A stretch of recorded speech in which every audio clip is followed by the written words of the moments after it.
Welcome to the Juice Box with Juice Springsteen, covering the week that was in professional wrestling.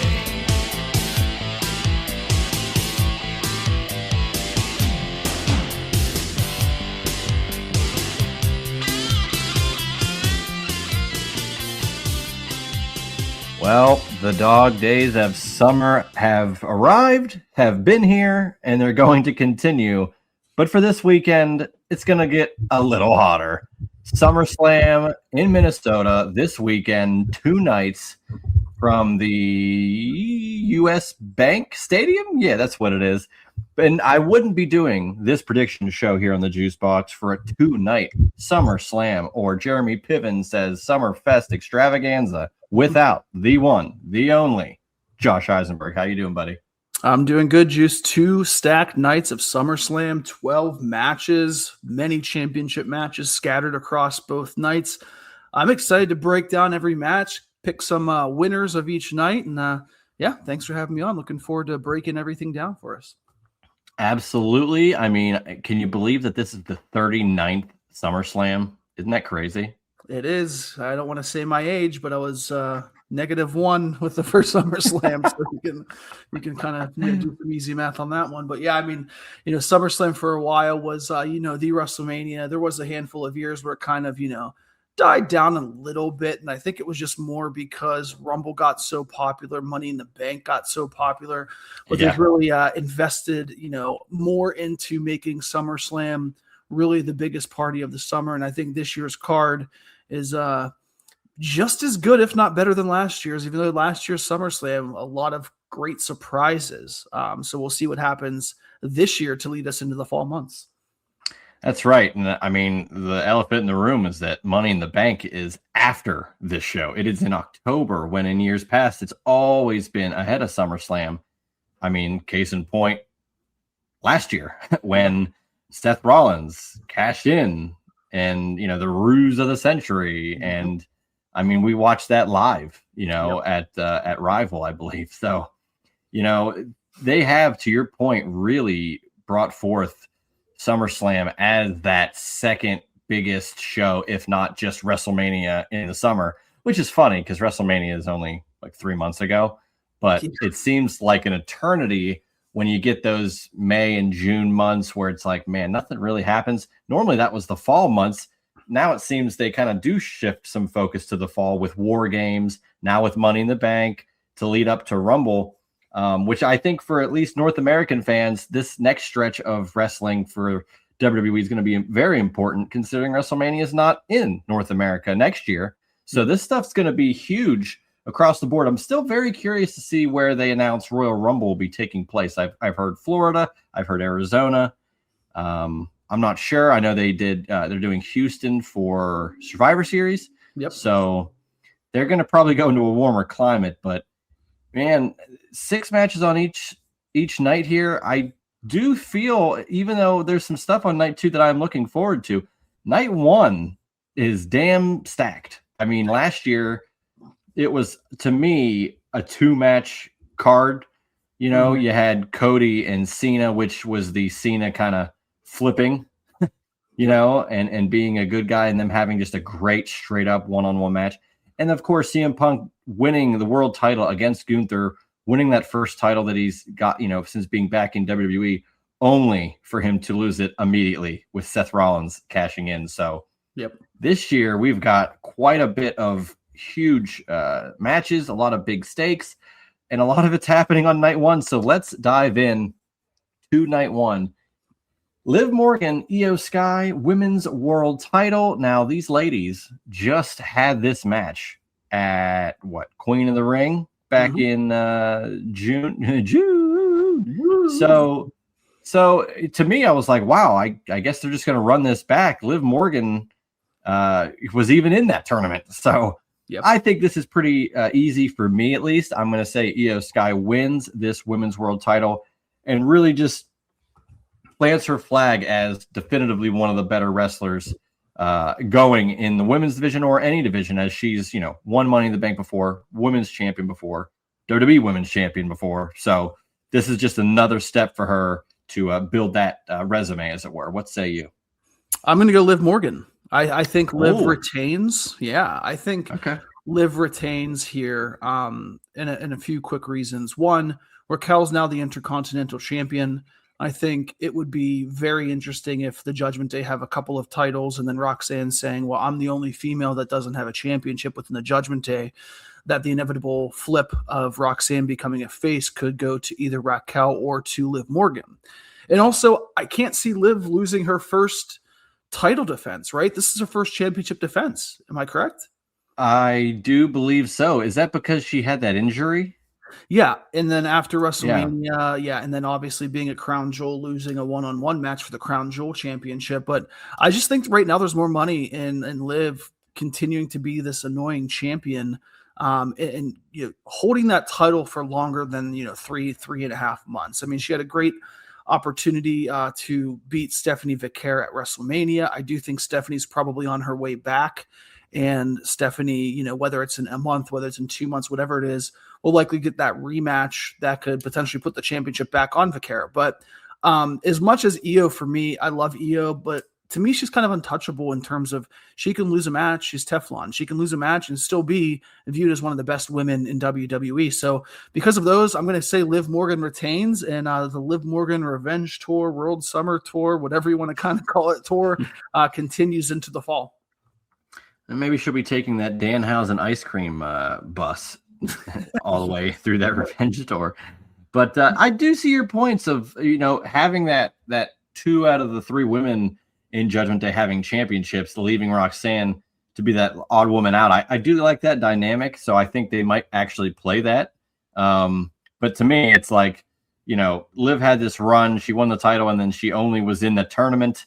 But now she has to defend this thing. And Io beat her before. I don't see why she couldn't beat her again. But to your point, I do like the dynamic that it could be at play if Liv were to retain. Let's talk a little more women's action here. 6-woman tag. The Bella Twins, Nikki and Brie. That's right. Nikki's back. And Brie, of course, Brie mode. With Paige, of course, taking on Fatal Influence, the team of JC Jane, Lainey Reed, and Fallon Henley. Now, of course, the tag championships just changed hands to Fatal Influence this past Saturday night's main event, taking out Paige and Brie Bella. But of course, Nikki is back in the fold, as we figured it was going to happen at some point. Now, to me, this is a little bit of that build to eventually getting Nikki and Brie the championships. And now, unfortunately, that means Paige will be left out. But she had her moment at WrestleMania. She got it all done. There's some more room for her. There's a women's Intercontinental title. There's a women's U.S. title. There's other stuff Paige can dive into. So I like that this match is happening, and I think it's going to set up that future match between the Bellas and Fatal Influence. So I'm going to say the Bella Twins and Paige get the win here in a, I guess, feel-good moment for Nikki coming back. Yeah, I agree with that. I think that the Bellas and Paige will pick up the victory here. Titles obviously are not in the line since it's a 6-woman tag team match.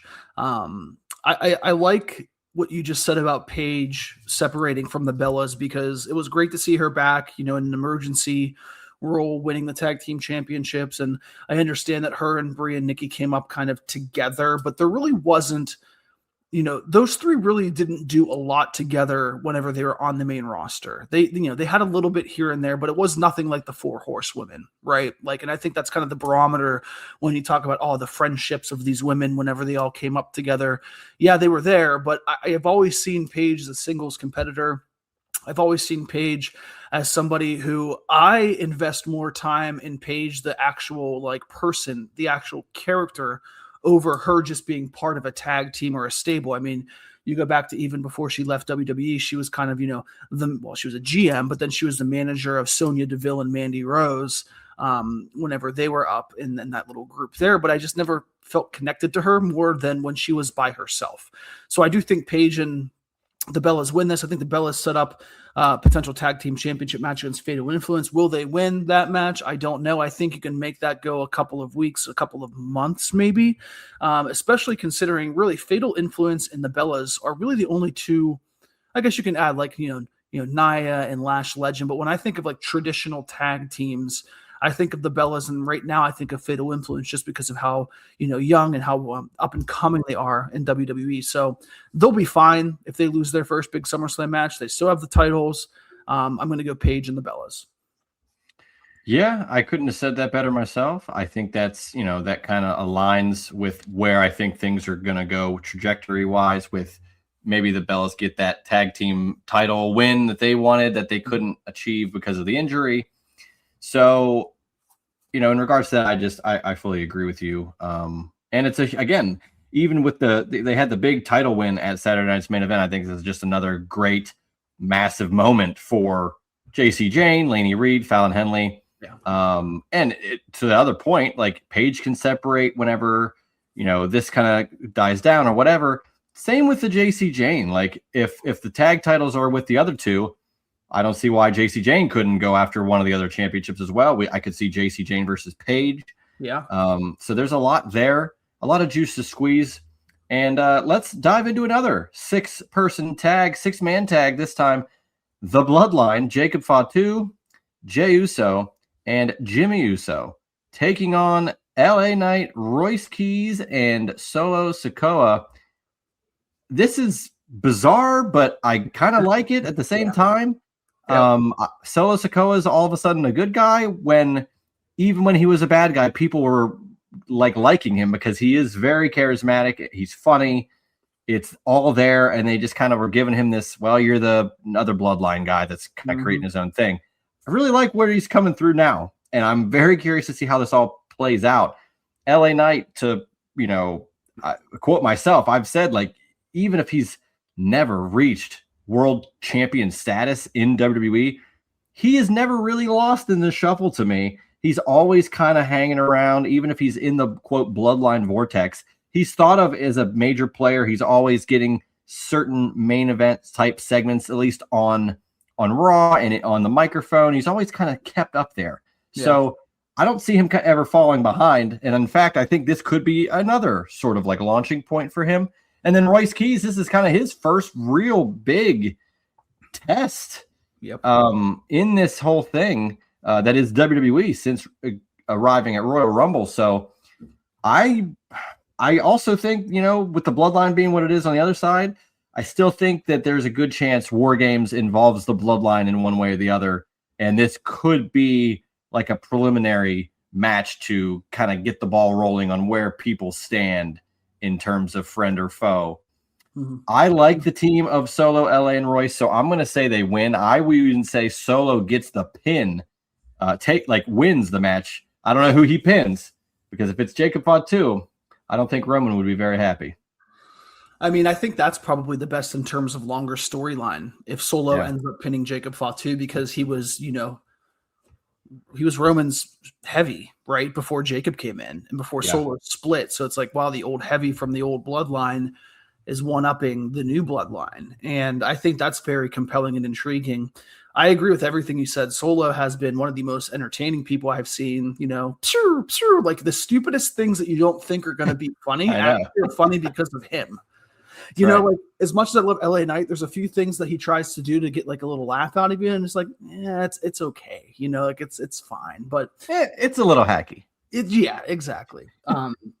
I do think that the faces win this one, and I'm going to give the pinfall though to LA Knight. And I know it's so interesting because when you see the bloodline, if Jacob and the Usos lose, they still have a storyline kind of built in. But if LA Knight, Royce Keys, and Solo lose, where do they go from here? The bloodline's going to go right back to Roman, or if Roman decides, if he ends up losing and he's taking some time off, then, but the bloodline's so established in terms of no matter if they win or lose, they still have an opportunity to continue a storyline with all the other people that they've wronged. And it just has to come a time and point where the guys that, the bloodline has wronged, they get their comeuppance. And I think that's what's going to happen here. I expect LA Knight to pin Jey Uso. If I had to guess, if it's not Solo and Jacob, it should be LA and Jay, because as much as Jimmy and LA have had their beef, it all stemmed from Jey Uso. And I think Jay and Jimmy right now, like they still get the cheers from the crowd, but they're definitively the heels in this situation. And I think they're slowly trying to transition them back into what the original bloodline was, where they were heels, even though people still like them. So I'm going to go LA Knight pinning Jay Uso and LA Royce Keys and Solo Sikoa picking up the victory here at SummerSlam. I agree with everything you said there. I would love to see LA Knight get a pinfall here. It's funny. We said those guys wouldn't be shocked if Royce Keys got it, Sure. because he's been the one who's kind of been in the ether. Like he really hasn't had that main PLE moment. And what better way than to pull it off here? Yeah. I could totally see that happening. But to me, as long as either of the three get the pin for the good guys, I think that would be beneficial for the story as a whole. Agreed. So, let's talk about something I am very much looking forward to. This is, some would say a departure for Gunther, but I look at it as just an opportunity for a great match. Gunther takes on Nick Aldis, who is like the youngest guy on this entire show, yeah, right. which is insane. Like he's only a year older than Gunther. He's 39. He hasn't had a match in like 3 or 4 years, and this will be his first actual in-ring match in WWE. I think we brought up how if he's wearing a suit and he just takes it off and he's just yoked underneath like Vince McMahon was, that would be just an amazing visual and a perfect like catalyst to start the match if that's how they're going to do it. But however they do it, I think this is going to be great. I think a lot of people might just not be aware of Nick Aldis and how long he's been at this and what he's been doing as, Magnus or as Nick Aldis, the NWA World Champion. Like there's a lot that I feel like maybe people or your casual WWE fans might not think with a guy like Nick Aldis, and for that matter, Adam Pearce, which is why I kind of want him to maybe get back in there for a one-off every now and again.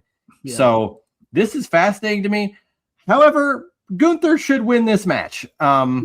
Gunther retires Cena. He retires AJ Styles, and he has Goldberg's last match, and he beats Seth Rollins. I think you got to keep this momentum going. I'm not saying he's got to win world titles every show, but you got to keep the momentum up. And it's a guy who hasn't wrestled in 3 years, so I expect a great match from Nick Aldis, but ultimately, I think Gunther makes him tap or pass out. What say you?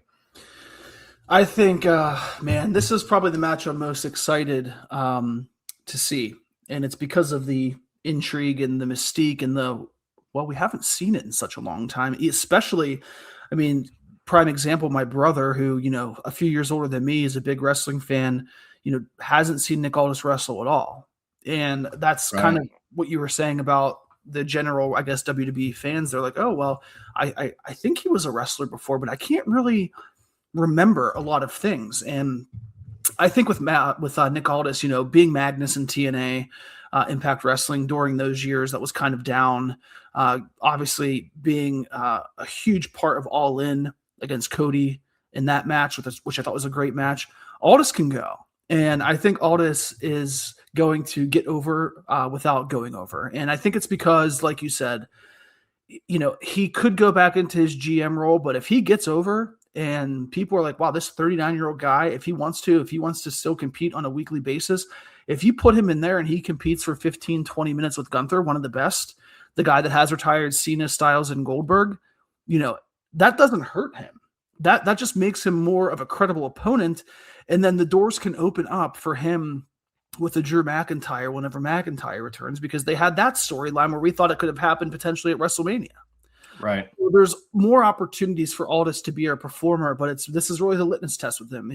He needs to show that he can go, and what better person to go with than Gunther. And the one thing I really find interesting that the fans are immediately going to say, whoa, is when he takes that jacket off and he's bigger than Gunther. Gunther's right. dropped a considerable amount of weight. He's in fantastic shape, but the bigger Gunther just looked more of like a bully, and Aldis coming looking jacked like he's going to look. That visual is going to be very telling, especially when hopefully the crowd reacts. Like, I want him to take off his vest or his jacket, whatever he brings, similar to how Cody took his off at Hell in the Cell. Yes. With torn pec. Like, just give the crowd a little pause and just see how the crowd reacts to it. And if they react accordingly, which I think they will, and he puts on a good match, I can see them searching for a new GM. But Gunther should go over in this match.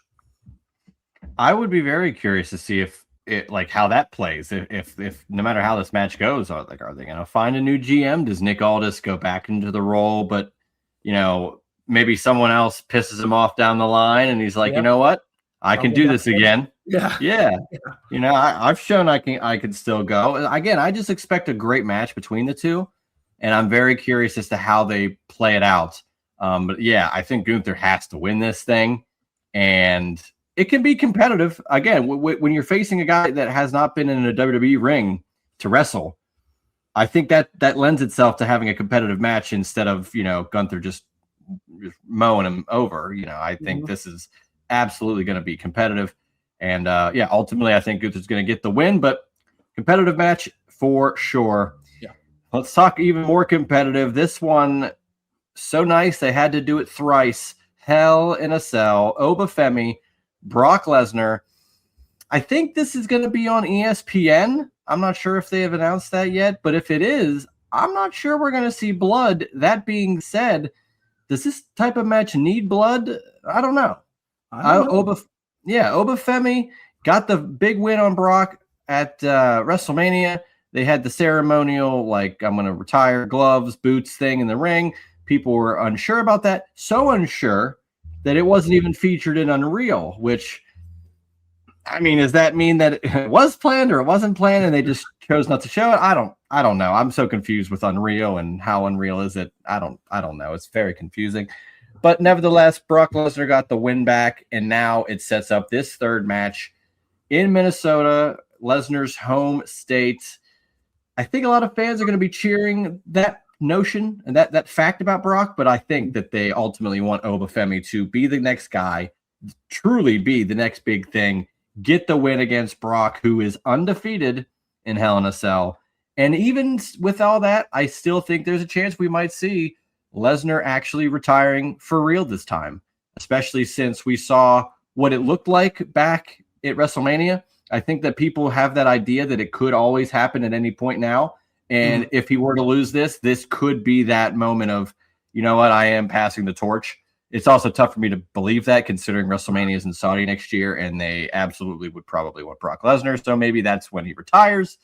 Josh, what say you? I mean, Opa's going to win this match. There's no need for Brock to win this. Oba and Brock, this is going to be interesting because Brock's usually working, 5 to 8 minutes. This shouldn't be a 5 to 8 minute match. This should be a 15 to 20 minute Hell in a Cell match. So I'm interested to see just how they really script this out. Because I do think it's really interesting that they're putting it inside Hell in a Cell. It's in Minneapolis. It's going to have such a great visual, But again, at the same time, the length of the match. And then not saying that Lesnar or Oba can't go, but I also am just curious how they build this match out. So I'll be really interested to see, what ends up happening in this match and how it gets to it. And just as an FYI, excuse me, YouTube TV's calendar does not have the first hour of SummerSlam on it. They have a countdown to SummerSlam until 6:00. And then they have an E60 special from 6 to 7 on Saturday. So it just might be on the ESPN Unlimited app. So I don't know if it's going to be on ESPN, but okay. I think Oba just needs to really get in there, overcome a lot of early beating from Brock Lesnar.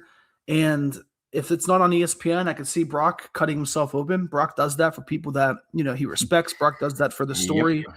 And Brock will be a guy that'll say, yeah, absolutely, I don't mind bleeding for Obafemi. Because the visual of Oba standing over a bloodied Brock Lesnar is even better than him hitting that one power bomb at WrestleMania. And then realistically, after this, I don't need to see them again fighting each other. This should be the third and final match. Have Lesnar go away for a while, maybe have a retirement match at WrestleMania, whatever you want to do with him. But I want Brock to stand. I want Oba to stand over a bloodied Brock at the end of Hell in a Cell and really put his foot into the ground and saying, I am the man. Nobody is even close to me. And that catapults him into a potential championship feud. I couldn't agree more. Again, sometimes we are really in lockstep on this show, and I do like that, even though it's also fun being at odds with you. But there should be that image of, again, regardless of where it airs, I think Lesnar might bleed regardless. What are they going to fire him? Like they'll fine him, but he has unlimited money, and Paul Heyman can pay it and put it on his tab. But if you have a bloodied Brock Lesnar laying in the center of the ring, Obafemi wins. Man, give me Obafemi. I'm sure he's capable of it. Give Obafemi the spot where he climbs up to the top of the cell and celebrates. They've done that countless times with Orton and Lesnar and some other guys. So give me something like that. Make it emphatic. Make it memorable. Make it so not only could this be Lesnar's last match, but like this ends this feud.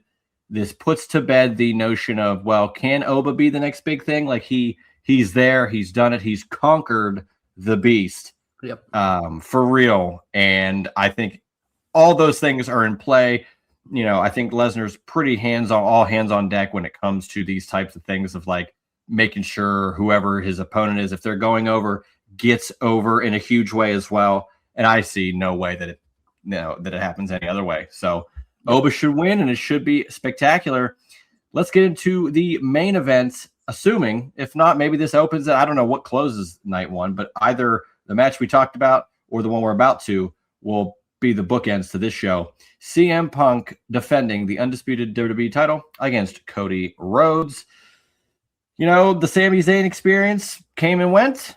We'll talk about Sami in night 2, but I have been standing firm on, to me, even if Punk wins this match and beats Cody Rhodes, I don't think there was ever a thought to Cody Rhodes being WWE champion and losing the championship to CM Punk. So that's where you get your Sami Zayn intermediate title win to get then to Punk, and then you move forward. So now we get this match. Two guys have been around for a very long time. I love this. I know it's annoying, and it's almost a trope at this point to compare and bring up AEW with WWE or bring WWE up with AEW. But like, to me, I love that these are the two big guys that AEW had. They both left and not only kept their momentum, but somehow became even bigger than they were the first time they were in WWE. Yeah. And now they get to have a massive main event at SummerSlam. I just like the story of that for both of these guys. Yeah. And I think the match is going to absolutely deliver. We talked last year, it was Cody and John Cena, and we had Punk and Gunther. Now we get this. Just another great potential match for these guys. I have CM Punk winning. I have Cody Rhodes being a better chaser. I don't think Cody needs to be champion right now. I'd much rather see not just, quote, a summer of Punk, but I want Punk to take on someone else at the next show and maybe have the Money in the Bank guy hang around and piss off Punk that he's kind of a fly around there. Like, hey, you never know when I'm going to cash in, whoever that may be. Yeah. So I want that dynamic instead of Cody being champion again and putting Punk to the back of the line. So I'm taking CM Punk to win this thing outright. Will there be interference? I don't know, because that would be a great way to set up the future plans for both guys. Do we see Drew McIntyre here? I ask you all those questions. Give you the softball before you play softball, Josh. That's a good one. Yeah. Wow. That's a great question about McIntyre, because he's not been spoken of. He's not been seen, not been talked about at all. And he hates both of these guys. He hates both of them. Yeah. If this match is the main event, which I think it will be, I think Cody Rhodes walks out as champion. Oh, man. I think, and this is just a bold prediction. Bold and beautiful. Bold and beautiful. I do think that this should be the time where they turn Cody. Wow. Yeah, that's been the other part of this that I didn't necessarily want to bring up, just to see if it would come up anyway. And there it is. So you think it has to happen in him being champion, though? That's my interesting question. It has to. He has to turn by being a dirty guy in this match, whether he hits Punk with the championship, whether he low blows him, whether he hits him with a steel chair, like whatever that situation is, similar to what everybody has done to Cody over the years to beat him, right? Literally everybody. He's Sting. Everybody just turns on him. Yeah, exactly. The fact that Cody has plums down there still after being kicked there so many times is beyond me. But there comes a point where and I don't think it's happened over the past 2 years up until now, that Cody is kind of definitively the number 2 face on SmackDown, but whether he was on Raw or SmackDown. And he's definitively number 2 because everything that he's done has been great, but it has been 4 years now. It has been 4 years since he's come back to WWE. That is a long time to be a face and be the same character for 4 years. So I do think, even just the small things that Cody has done recently in terms of just how his delivery is, he's wearing the black and white more than he's wearing the red, white, and blue with his gear. True. Very true. Just small things I see that I'm like, okay, they're slowly trying to move him out of being that guy who's just bright colored and happy all the time to more of a disgruntled guy who has a bigger chip on his shoulder. So, that's what I think will happen. One other alternative that I can see happening is a McIntyre or a Randy Orton coming and costing Cody the match or costing Punk the match. But I just don't know what the outcome is if either of them interfere because, Drew hates both. Randy tried to punt, Cody's face off. So it's just interesting. But I do think, if there is an interference, then I would say Punk. But I do think Cody just dastardly wins and regains the championship. And then him and Punk can probably get another, Saturday Night's Main Event or Money in the Bank and run it back for another month or two. Now, I'm not going to say that The Rock is going to be involved here, but it's funny how you're right. Cody has had all these moments where things always happen to him. And I felt, in the particular story with Cody and Cena last year, it would have been way better had Cena turned heel at WrestleMania instead of to win the title. Like, I have to do everything and anything to win the title, including doing something no one thought I would ever do. Yep. And that's what I think Cody's in that same boat of the only way you get him to turn heel is by justifying it by the only way I'm going to win this championship is by turning heel. Mm-hmm. I had to go to a place I didn't want to go. Maybe Orton helped him get there. Maybe McIntyre could be in his ear too. I don't know what could happen, but there's a lot of different variables that are out there. I would just hate to see Punk lose the title so quick, especially after Sammy lost it so quick, knowing that I'd like to see maybe a few more just interesting defenses throughout the rest of the year. Yeah. So we could see that, but I give me black hair Cody. I would fully embrace going to the dark side. I really think that there's some money there, even though, you're saying he would have to be champion if that's the case. I'd like him to eventually just turn heel to still be the chase because it's like, well, nothing's going to stop him. Mm-hmm. I'm interested either way. I think the match is going to be great. And I think everything we laid out there absolutely could happen in one way or the other. Maybe we get, Drew. Maybe we get Randy. Maybe we get both. Who knows? Anything can happen in the World Wrestling Federation. So, and that's the best part about this match too. Is like anything right. can really happen with it. Oba and Brock. We kind of have an idea. We kind of have an idea with Gunther. It's a 6-person match.